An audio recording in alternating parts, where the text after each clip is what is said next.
questa è una prima prova per un eventuale podcast di Ensign 64. Al momento siamo in 3, anche se Bacca probabilmente non parlerà mai perché ha detto che le beta non ne capisce un cavolo. Ciao, io invece sono Claudio. Bacca? No, è come se Bacca si chiama Bacca, io non mi devo far chiamare Claudio, giusto? Ma chiamati come vuoi, tanto. Siete sulla pagina delle foto di Zelda? Sì. Aspetta. Qui. Tanto probabilmente già dopo questi pochi secondi la gente ha chiuso il nostro podcast perché fa schifo. Una frase differente. Dai, ma ci sarà un povero Pirla che se l'ascolta fino alla fine. Devono scaricarla e deve anche piacere, che è una combinazione impossibile. Beh, innanzitutto una cosa interessante sono ste foto della Hyrule Forest. No, come si chiama? Hyrule... Come si chiama il bosco di Hyrule? Quello tutto nebbioso che vediamo qua sotto. Che cos'è questo? Questo bosco è sparito dalla versione finale, no? Cioè non c'è. Vabbè, potrebbe essere un abbozzo delle foreste perdute, no? Poi, se avete Lost presente... Woods. Esatto, Lost Wood. Se avete presente l'inizio di Majora Mask, c'è un bosco che è praticamente identico a questo. Quando arriva Link su Epona. Avete Sì. presente? È praticamente questo. C'è anche la stessa nebbia. Quindi può essere che l'abbiano poi recuperato. Beh, alla fine credo siano 6 alberi, no? Messi un po' a caso. In effetti, se guardate attentamente, vediamo sempre gli stessi alberi, penso. Perché dall'altra parte è vuoto, credo. Non sarà niente. Comunque, tipo, bisogna fare anche una presentazione di cosa stiamo parlando. Metti che uno lo scarica proprio a caso. Vabbè, ma nel senso, poi nel titolo ci mettiamo su che stiamo parlando di Zelda 64. Ovvero il gioco che ha iniziato tutto per noi. Tutta la nostra malattia per le beta. Esatto, ma che cos'è una beta? Una beta? Una beta. Una beta è pure emozione.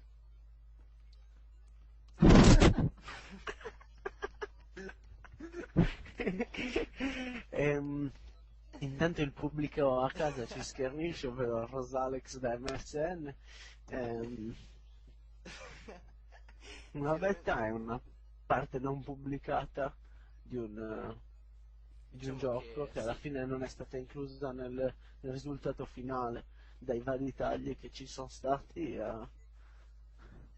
nei vari sviluppi. Un gioco così con un processo così lungo come Zelda, che ha passato tantissime fasi, si è lasciato dietro una marea di roba che nel diciamo gioco finale. Penso ogni gioco comunque ha una sua fase beta, ovvero c'è un gioco iniziano a farlo, poi magari mentre lo stanno sviluppando ci sono dei cambiamenti. Ovviamente se un gioco ha diversi anni di sviluppo la sua beta sarà più lunga ed è più probabile che ci siano più cambiamenti. Visto che Zelda Ocarina of Time ci ha messo quanto? Tipo 5 anni per farlo uscire? Sì, una cosa del genere comunque. 4 anni. 4 anni? Sì, può essere. Penso di sì. Per di più per il fatto anche che è stato programmato per piattaforme diverse a un certo punto, nel senso che doveva essere previsto in un gioco che andasse in ausilio col 64 DD,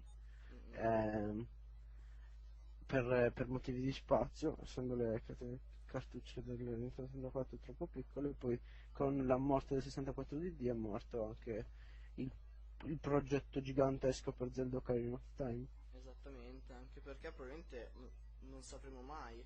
Anzi, secondo me molte o almeno di quelle che si vociferavano erano le caratteristiche di Zelda 64 DD, tipo il passaggio delle stagioni e cose del genere. Secondo me se le sono tenute da parte la Nintendo e ci hanno fatto altri giochi, tipo Animal Crossing può essere che sia stato ripreso da questa cosa delle stagioni che passavano. certo. anche la Secondo me li hanno viaggio. anche distribuiti nei vari giochi di Zelda proprio, no? Esattamente. Il progetto di Zelda 64 iniziale poi ha dato origine a vari esperimenti di Zelda successivi. Anche perché adesso mi sto riguardando un po' il mio... Cioè ora a parte Wind Waker qualcosa c'è sempre. Ma dai, anche in Wind Waker ci sarà qualcosa, eh? Se non mi Io sbaglio... non l'ho trovato, vabbè. Dunque, in Wind Waker si diceva che alcuni dei dungeon erano dei dungeon beta di Majora's Mask, che non sono riusciti a completarli, perché se vi ricordate Majora's Mask ha tipo 5 dungeon, una cosa del genere, no? Sì, Che è un numero bassissimo per uno Zelda. E certo. si dice che alcuni dungeon che non sono riusciti a finire li hanno poi rimodellati per Wind Waker, cosa che potrebbe essere anche vera, visto che comunque Wind Waker Vista la qualità, insomma, cioè, la qualità di Wind Waker è abbastanza diversa, però è possibile. sì, guarda, vabbè, quello anche perché è colpa di quanto tempo ci hanno messo. Purtroppo hanno voluto farlo di fretta ed è uscito quello che ci siamo trovati davanti. Però dai, già questo nuovo Zelda ci hanno messo i loro ben 4 anni, penso, come Ocarina of Time. Ma secondo me... L'ho vista l'altro giorno.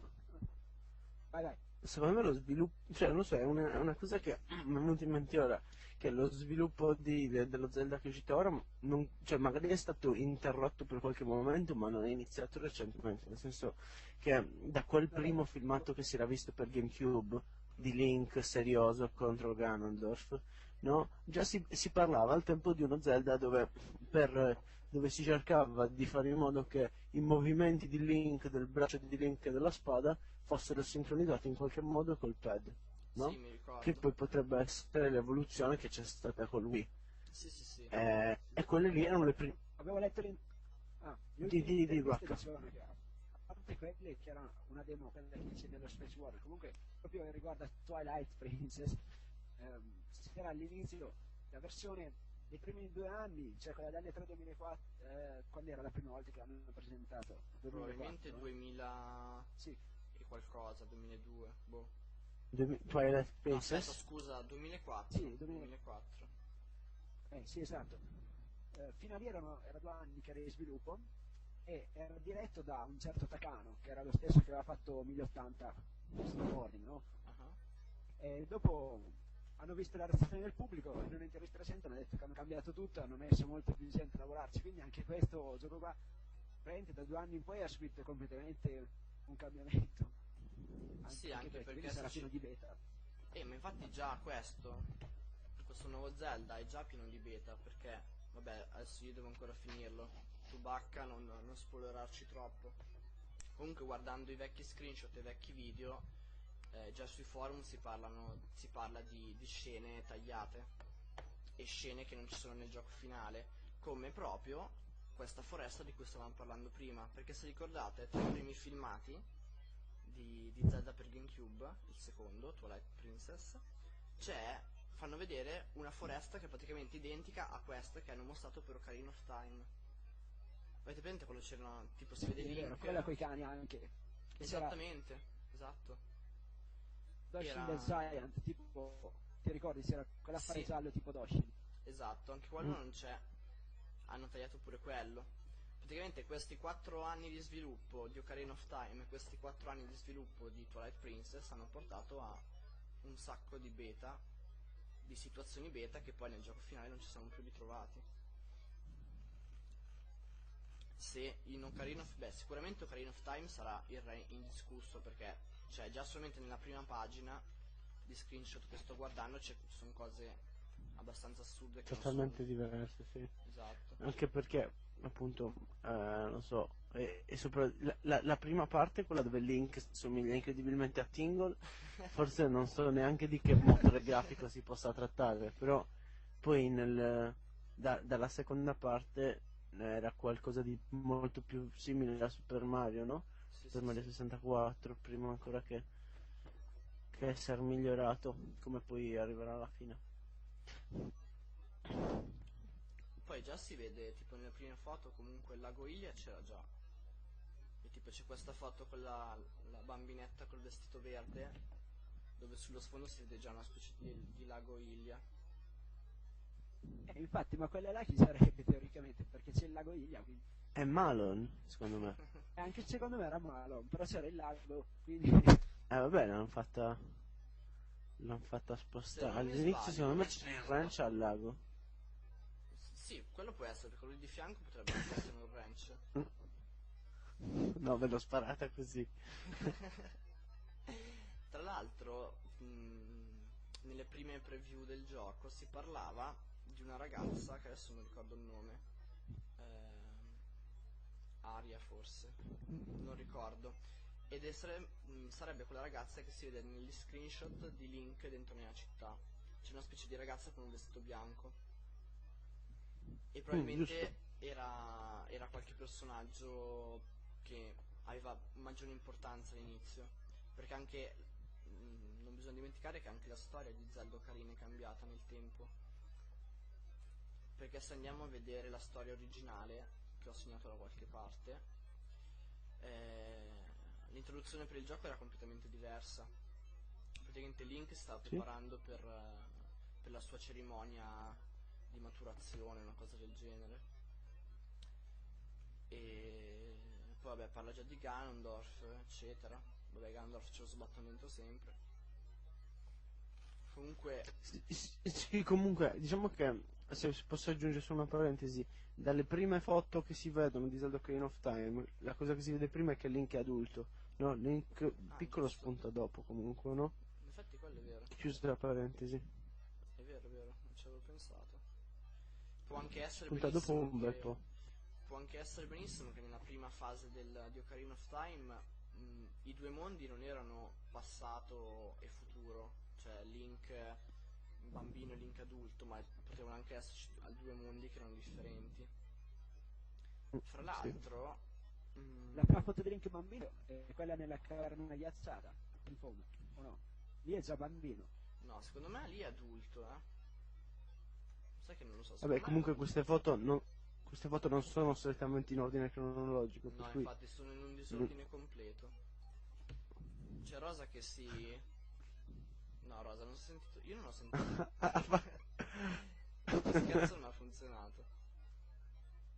C'è il povero Rosalex che è senza microfono e non può partecipare a questa favolosa podcast. o meglio, il microfono ce l'ha, ma ci sono le sfighe tecnologiche che non gli permettono di usarlo. No, appunto, il fatto del disordine nelle foto beta sul nostro sito sarà da sistemare prima o poi quando avremo voglia. Ovviamente mai, credo. Stavo dicendo